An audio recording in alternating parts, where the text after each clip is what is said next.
ஆதி காலத்துல என்ன சொன்னேன், நோக்கு படிப்பு வராதுன்னு.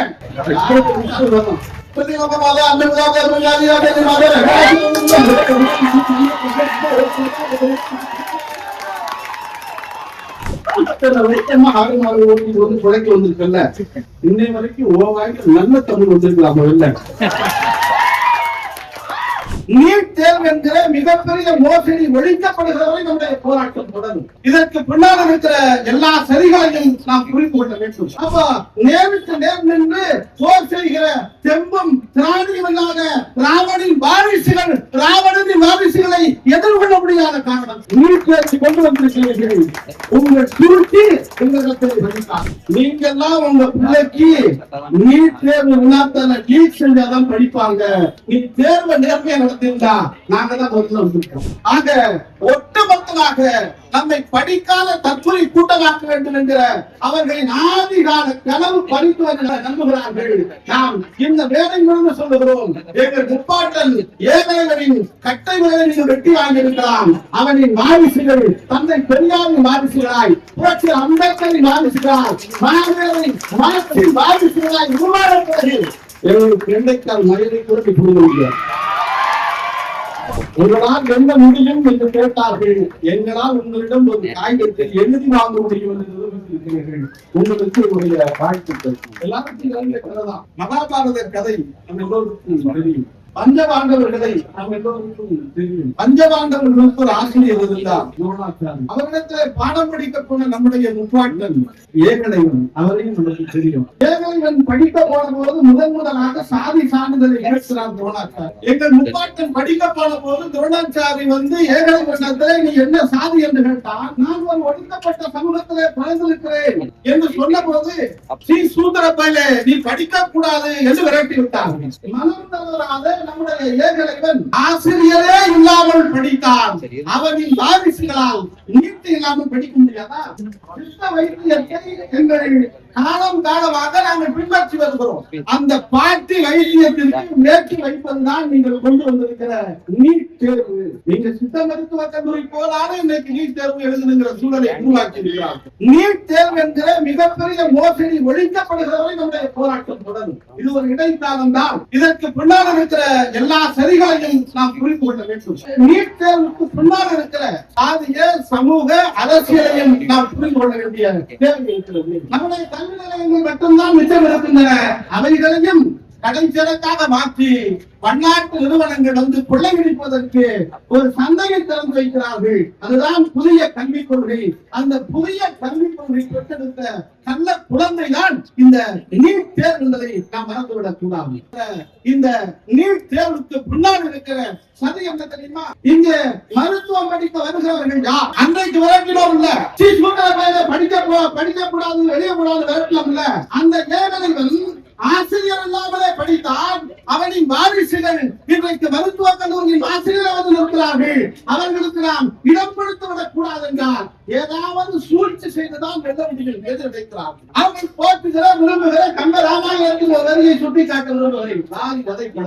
ராமனால் வஞ்சகராக கொல்லப்பட்ட வாலி குற்றியும் குலையுமாய் கிடக்கிற போதும் ராமனை நோக்கி கேட்பான், இந்த நாட்டில் எளியவர்கள் தவறு செய்தால் நீங்கள் வசைபாடுகிறீர்கள், ஆனால் இந்த நாட்டில் இருக்கக்கூடிய வலிமையானவர்கள் தவறு செய்தால் தண்டனை தருகிறீர்கள். அப்படியானால் அனிதாவை கொலை செய்த இந்த மோடி கும்பலுக்கு நாம் என்ன தண்டனை தர முடியும்? சிந்தித்து பாருங்கள்.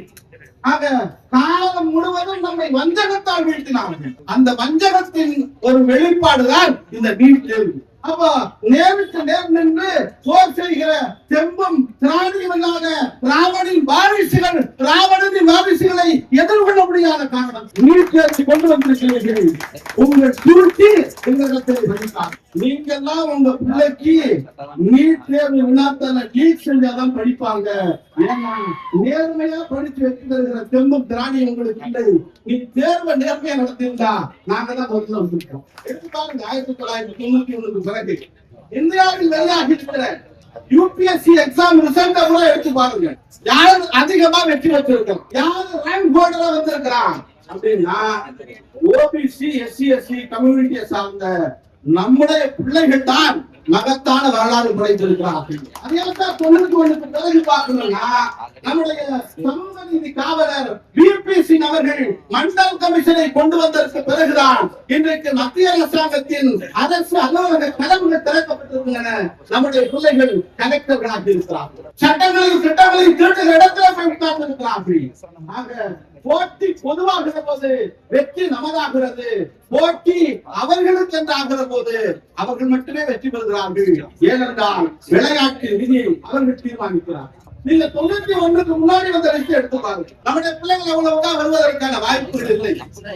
அதனால இன்றைக்கு மறுபடியும் என்ன பண்ணிருந்தா யூபிஎஸ்சி தேர்வுலையும் ஒரு சரி செய்திருக்கிறார்கள். ஐஎன்டி சிலபஸ்ல இருக்கிற கொஸ்டின் அங்க இருக்கக்கூடிய சிலபஸ் தான் இன்னைக்கு இங்கிலீஷ்ல கேட்பவங்க நிலை உருவாக்கி இருக்கிறது. அடுத்து சட்ட கல்லூரி. ஆக ஒட்டுமொத்தமாக நம்மை படிக்காத தற்கொலை கூட்டமாக்க வேண்டும் என்கிற அவர்களின் ஆதிகால கனவு படித்து நம்புகிறார்கள். நாம் இந்த வேலைகளும் சொல்லுகிறோம். எங்கள் முப்பாட்டன் ஏழைகளின் கட்டை விரலை வெட்டி வாங்கியிருக்கலாம். அவனின் வாரிசுகள் தந்தை பெரியாரின் வாரிசுகளாய், புரட்சி அம்பேத்கரின் வாரிசுகளாய், மாணவர்களின் வாரிசுகளாய் உருவாகிறது.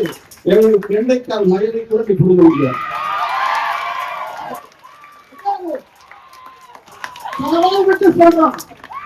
என்ன சொன்ன காலத்துல ஆதி காலத்துல என்ன சொன்னேன்? மோத்து படிப்பு வராதுன்னு நாங்க வருண்டா எனக்கு சொல்லி கொடுறான்னு சொல்ல முடியாதுன்னு. ஏன்டான்னா கல்வி ஒரு புனிதமான மொழியில இருக்கிறது. அது நோக்கு வராதுன்னா முண்டம் வரும்.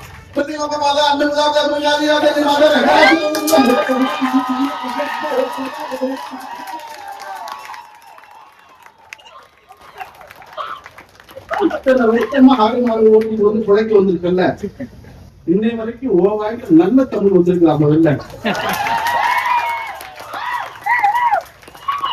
நாலு ஆட்சிக்கு போவாங்கன்னு சொன்னா அதுக்கு அர்த்தம் வேலை. எல்லாமே நம்ம காப்பி அடிச்சு தமிழாவது உள்ள காப்பி அடிச்சா. ஆனா உன் மொழி எனக்கு வராதுன்னு சொன்ன உன் மொழியை உண்மை விட நுட்பமாக பேசுகிற அறிவாற்றலை நாங்கள் பெற்றிருக்கிறோம். ஏன்னா நீ குறைக்க வந்த இது ஏன் வந்த என்ன பார்த்து எனக்கு படிக்க வராது. நான் சொல்றேன் 18 புத்தகம் எடுத்து படித்து பார்.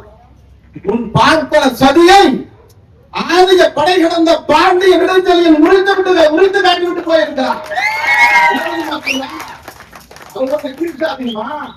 உனக்கு படிப்பு வராதுமா, கவலைப்படாத. படிச்சனா ஒன்னையும் சேர்த்துக்குவான். அவனுக்கு முருகன் கூட பேர் வைப்பானுங்க. அப்ப வரலாற்று யாரை பார்த்து என்ன சொல்லுகிறீர்கள்? நாங்கள் எந்த தேர்வையும் எதிர்கொள்ள தயார். எங்கள் வாதங்களுக்கும் எங்கள் கருத்துகளுக்கும் எங்கள் முன்னோரின் அரசியல் நடைமுறைக்கும் எதிராக எத்தனை தீமூட்டு எத்தனை லட்சக்கணக்கான ஓலைச்சுவடிகளை அளித்தீர்கள். எங்கள் தமிழ் அழிந்து விட்டதா? முட்டா பயில ஓ மொழியை உன்னால காப்பாற்ற முடியல. அப்புறம் நீ எனக்கு எக்ஸாம்பிள் உன் மொழி என்ன தெரியுமா இருக்கு? Dead language. உன்னுடைய மொழியை கொண்டு வந்து இன்னைக்கு புதிய கல்விக் கொள்கைங்கிற கல்விக் கொள்கை மூலமா என் வாயில் வழியா வர வைக்கணும்னு நினைக்கிறியே? நல்லா நினைச்சுப்பாரு. எங்கள் எச்சில் பட்டால்தான் ஒரு மொழிக்கே உயிர் வருவென்றால் நம்ம நேரத்தில் விவாதிப்போம். நீங்க கண்டிப்பா ஒரு லாங்குவேஜ் படிச்சாங்க சார். சரி படிச்சுக்கலாம் சார். என்ன சார் லாங்குவேஜ் படிக்கணும்? டிரான்ஸ்லேட் படிக்கணும் சார். முதல் பேர் அந்த தான் சொல்றான். அதே உண்டா உலகத்தை ஆளுவது ஆங்கிலம். அறிவின் சாதனமாக இருக்கிற ஆங்கிலம். உலகத்தில் ஐரோப்பியாவில் 8 நாடுகளின் தேசிய மொழியாக இருப்பது பிரெஞ்சு. அதெல்லாம் படிச்சா உருப்படலாம்னு சொன்னாலும் பரவாயில்ல. போயும் செத்த குணத்துக்கு சடங்கு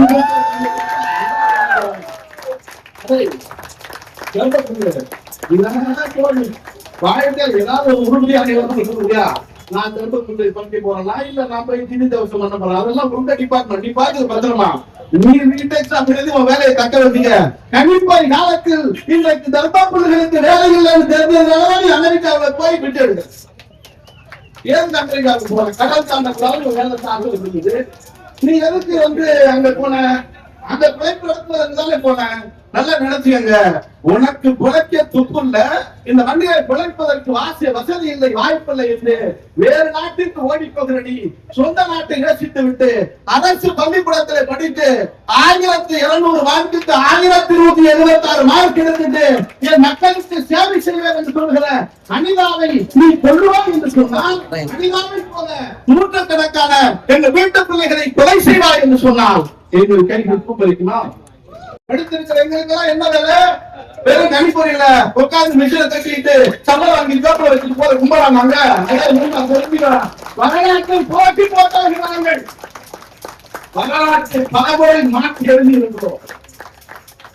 வழக்கு பார்த்து நாங்க கை நினைக்கிறேன். உன் முப்பாட்டன் கேட்டுப்பா, எங்கள் வரலாற்றை சொல்லுவான். இந்து எதிர்ப்பு போராட்ட வரலாறு எல்லாம் சொல்லுகிற தெரியுமா? நீ வந்து எங்கள்கிட்ட கெஞ்சன தயவு செஞ்சு விட்டுறேன்பா.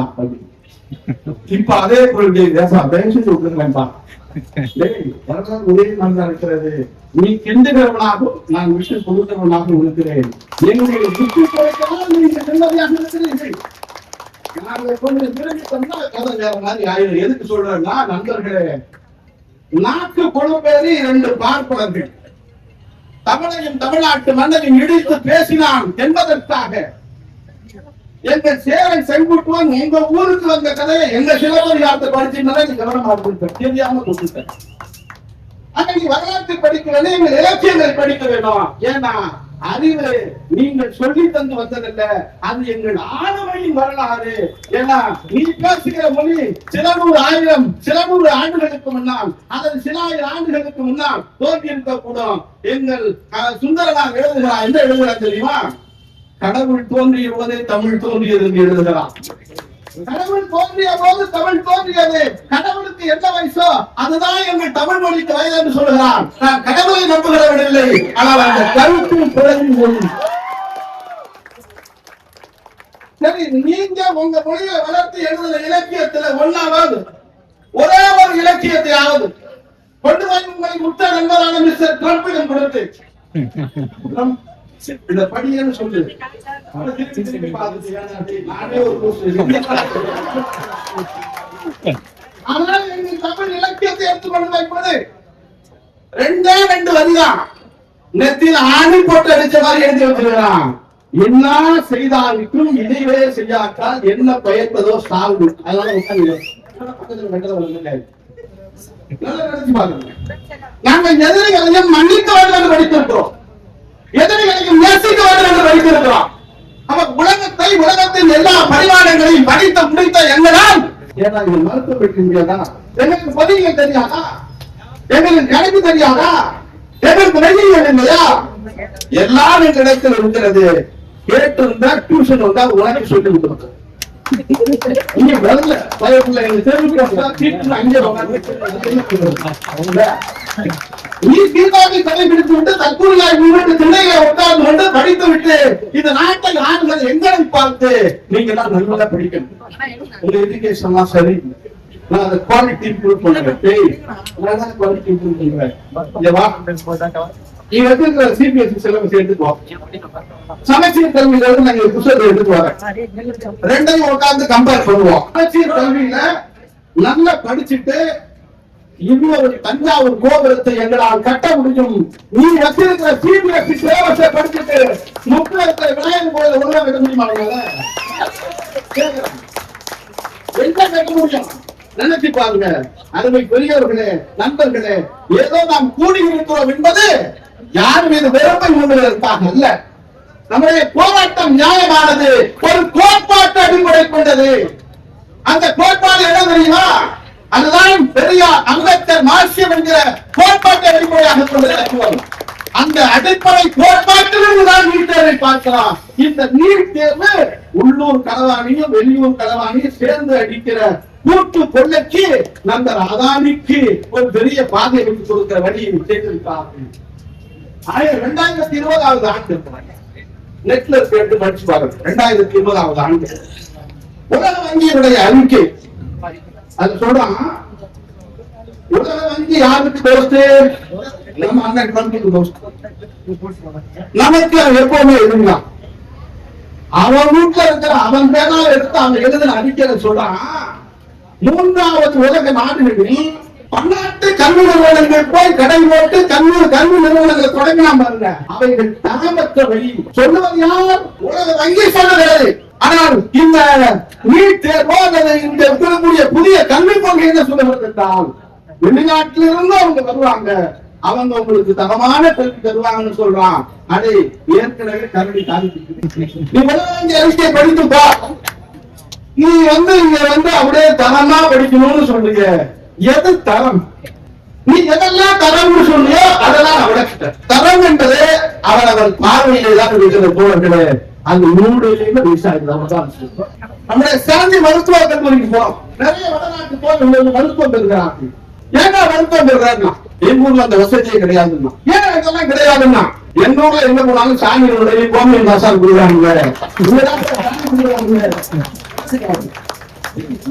சாமியினுடைய முன்னங்களா நீங்கள் எங்களை பார்த்து எங்களுக்கு நீங்கள் மருத்துவத்தை தரப்படுத்தி தருவதாக சொல்லுவீர்களே, உங்கள் வாயா நீங்க சாட்சி எங்க ஸ்டான்லி மருத்துவமனையும் நீ ராஜீவ் மருத்துவமனையும் வந்து பாரு, அங்கே எவ்வளவு தரமான மருத்துவ போரை பாதுகாத்து வெளிநாட்டுக்கு பொருத்த முடியும் அந்த அதிநவீன உற்பத்தை உணர்ந்து கொண்டு எங்க ஊர் அரசாங்க பள்ளிக்கூடத்தில் படித்த வாத்தியாருக்கு அதை தொடங்கினார். ஒரு மெடிக்கல் காலேஜ் அவருக்கு நீட்டெல்லாம் என்னன்னே தெரியாது. 5 ரூபாய்க்கு ஊசி போட்ட எங்க வாத்தியாரெல்லாம் நம்ம மேல கொட்டாயே மரத்தடியில உட்கார்ந்து முடிச்ச அரசு பள்ளி வாத்தியார், அரசு பள்ளியில படிச்சுட்டு வந்த மருத்துவர்கள் நண்பர்களே நல்லா தெளிவா கண்டிச்சு பாருங்க. இவங்க நம்மள முட்டாள் என்று சொல்லி நம்முடைய உளவியலை சிதைப்ப பார்க்கலாம். நான் முட்டாள் அல்ல, நான் அறிவியல் அல்ல, நாம் இந்த உலகத்தில் மிகச்சிறந்த அறிவாளிகள் என்பதற்கு நம்முடைய இலக்கியங்கள், நம்முடைய வாழ்க்கை முறை மிகச்சிறந்ததாக இருக்கிறது. வெளிநாட்டுல இருந்து 2 பேர் நிறைய பேர் இங்க வந்து பார்த்துட்டு போனோம். நிறைய பேர் வந்து பார்த்துட்டு போனோம். நாட்டு போல வந்தாரு.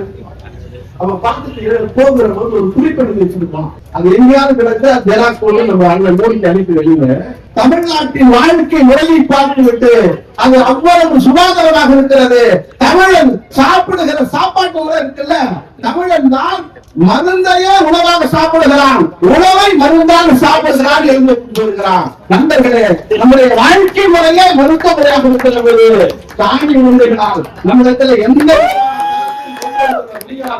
எனவே நண்பர்களே, இந்த போராட்டம் என்பது விடக் கூடாது. இன்னும் நாம் ஒரு தத்துவ ரீதியாக, கருத்தியல் ரீதியாக எல்லோரிடத்திலும் எடுத்து போக வேண்டிய தேவை இருக்கிறது. இந்த போராட்டத்தின் வெற்றி என்பது இந்த தலைமுறையின் வெற்றியாக இருக்கிறது. ஆகவே நண்பர்களே, இந்த போராட்டத்தை நாம் தொடர்ந்து நடத்த வேண்டிய தேவை இருக்கிறது என்பதை புரிந்து கொள்ள வேண்டும். இன்றோடு முடிகிற காரியம் அல்ல. எனவே நண்பர்களே, வரலாற்றை மறுபடியும் நாம் திரும்பி புரட்டுவோம். நம்முடைய வரலாற்றில் எந்த பக்கத்தை புரட்டினாலும் வெற்றி நம்முடையது, தோல்வி அவர்களுடையது. இது அரக்கர்களின் காலம். ஜெய் பீம். Thank you.